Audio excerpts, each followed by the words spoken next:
Hi everyone, it's Tanya from Cuppa Cha Tea Channel, the place for all those tea addicts and tea lovers to build your tea knowledge.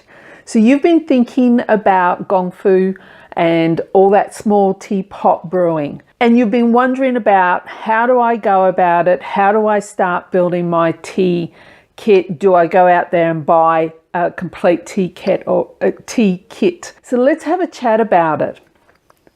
So you've started into tea and you have been going along to some other tea events and you've been watching people use those small teapots or small guy wands, and it is of interest to you. The first thing I will always say is continue going along to your groups, your tea events, and see if you enjoy having tea that way. I was just chatting with my dad the other day and I said to him, "So who taught you to make tea?" And he told me, I expected him to tell me it was his mum, but it wasn't. He told me he started to learn to make tea on the building site when he was an apprentice carpenter. So at the age of 14, it was his job to boil the billy. Yeah, a billy. You really couldn't see that on building sites now, could you?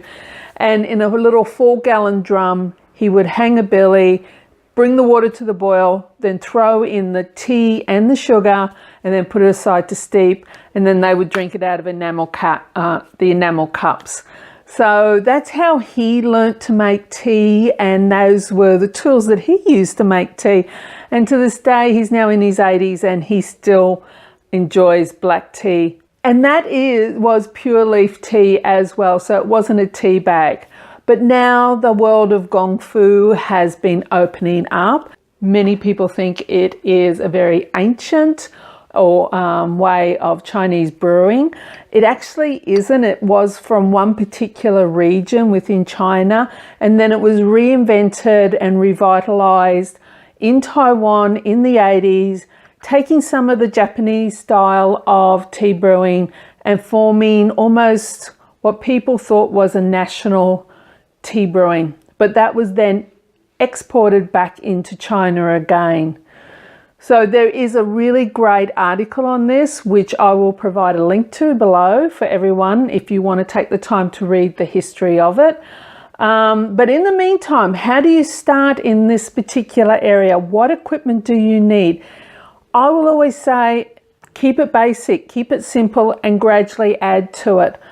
I suggest a small teapot because that's where I started. It is more prevalent, I should say, in Taiwan these days than actual guy wands are. Coming up soon is I will have a specialist guy wand person come on to explain the use of guy wands. As you can see, there's a certain way to pour them. So I would say get yourself a little teapot, any type. I would not possibly go into an Yixing because they can be dedicated, they can be expensive, unless you get yourself a cheap clay one, and it may not do what you want it to do.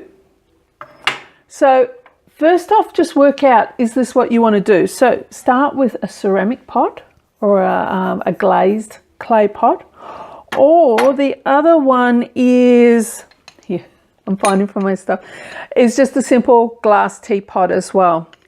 So start with one of those, and the other thing you need is just a mug, a jug, a small jug to pour it into, and from there just some small cups. After that, there's always lots of different tools that you can use, scoops and tongs and little picks to get the leaves out of the teapot.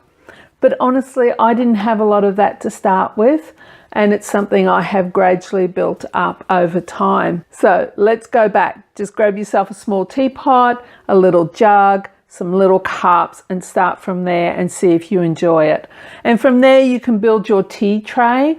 But I will say that's not really necessary now. There is actually a trend to dry style brewing. So it would mean for you to have a small bowl to the side for you to put that excess water and the old leaves into. You can also then get strainers, all your other implements. There's so many things that you can buy to go with it. It's like fashion accessories in so many ways. The Fennis jug was developed in the 80s. It's the same as the small aroma cups, which I have shown in a previous episode, which I'll put a link to below, where you smell the aroma. Again, this was developed in Taiwan, and that is probably because the Taiwanese focus heavily on the aroma of tea. Their teas are very fragrant. So I hope that's helped you while you're thinking about going into Gong Fu Cha, as some people say, or small teapot brewing.